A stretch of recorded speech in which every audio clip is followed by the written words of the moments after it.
बिस्मिल्लाहिर्रहमानिर्रहीम। अस्सलाम वालेकुम। Welcome to easy cooking with Naureen. आज मैं आपके साथ शामी कबाब की रेसिपी शेयर करने जा रही हूँ, जिसे हम चिकन से बनाकर तैयार करेंगे। इसी रेसिपी को आप मटन और बीफ के गोश्त से भी बनाकर तैयार कर सकते हैं। रेशादार हम कबाब बनाएंगे। बोटी कबाब जिसे कहा जाता है, रेशा कबाब जिसे कहते हैं, ये वो कबाब मैं आपके साथ शेयर करूँगी। परफेक्ट मेजरमेंट के साथ आपके साथ ये रेसिपी शेयर करने जा रही हूँ। बिल्कुल रेस्टोरेंट स्टाइल होगी और जायके में तो बहुत ही लाजवाब होगी।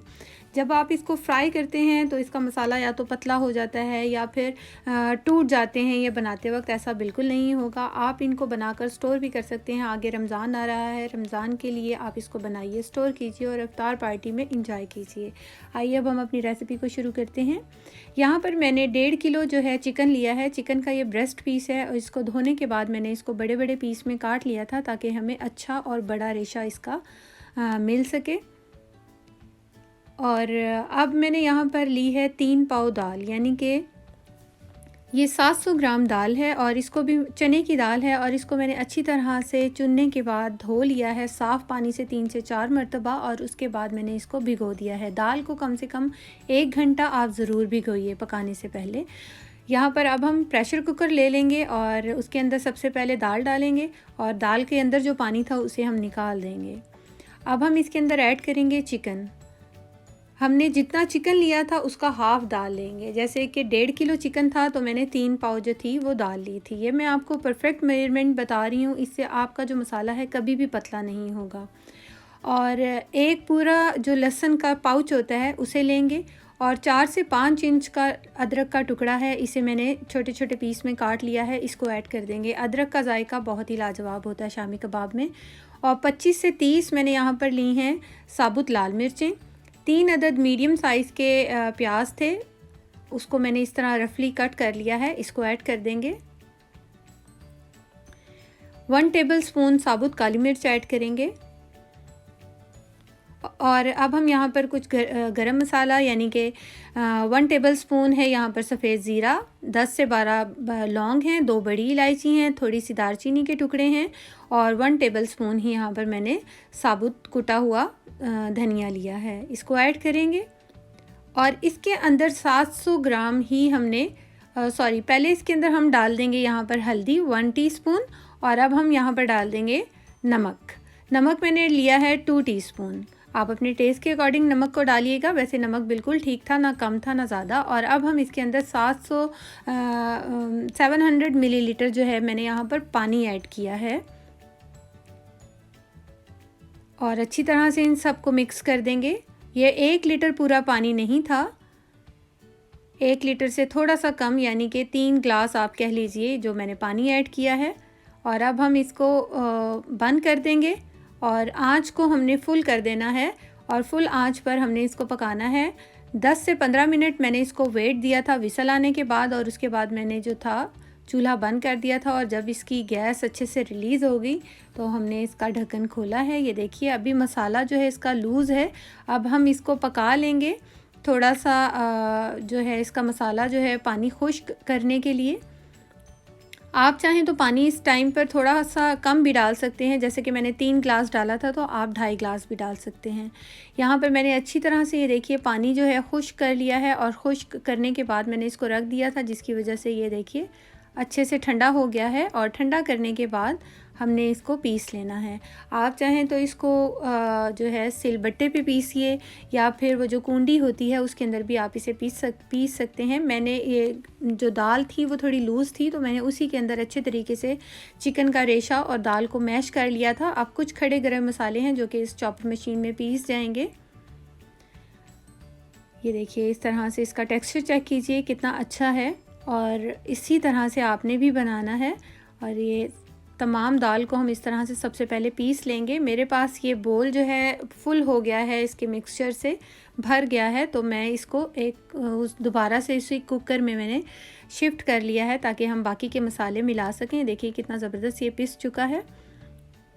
अब हम इसके अंदर ऐड करेंगे 1 टीस्पून कुटी हुई काली मिर्च, ये हमने इस टाइम ही डालनी है।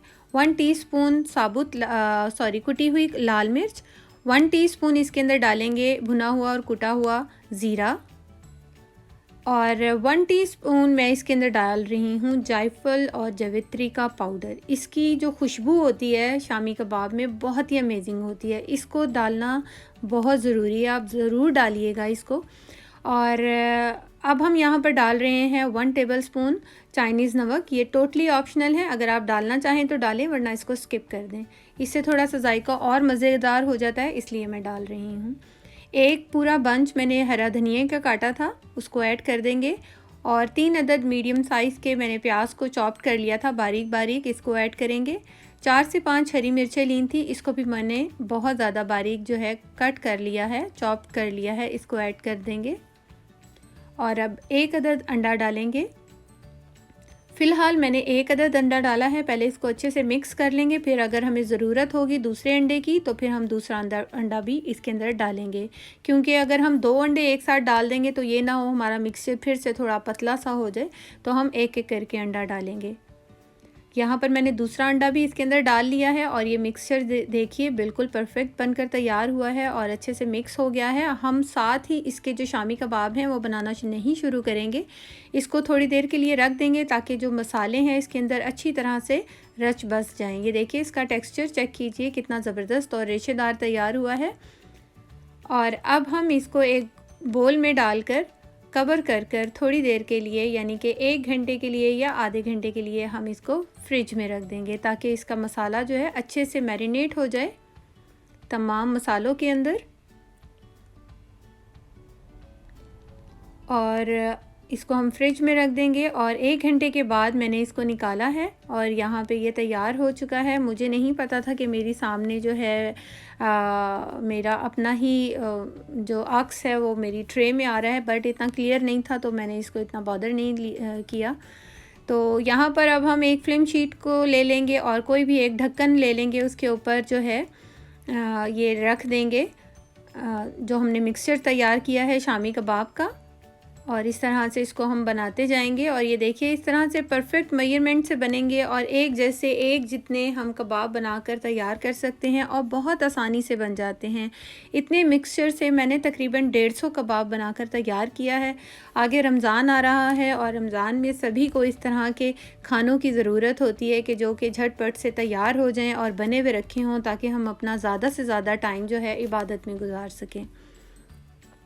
यहाँ पर ये कबाब देखिए तैयार हो चुके हैं। मैंने पहले एक लेयर लगाई है, उसके ऊपर फिल्म शीट, फिर लेयर, फिर फिल्म शीट, इसी तरह से जितनी लेयर आप लगाना चाहें लगा दें और इस तरह से फिल्म शीट से इसको कवर कर देंगे। इसकी सबसे पहली यानी ऊपर वाली जो इसकी वो होगी लेयर होगी, उसको हमने इतनी अच्छी तरह कवर करना है डबल ट्रिपल शीट करके कि इसके अंदर जब हम फ्रीज़र के अंदर इसको रखें तो इसके अंदर जो है फ्रीज़र की जो गैस होती है जिसकी वजह से बर्फ़ जम जाती है वो ना जमे इसके अंदर। हमने इसको बिल्कुल जो है सील कर देना है अच्छे तरीके से।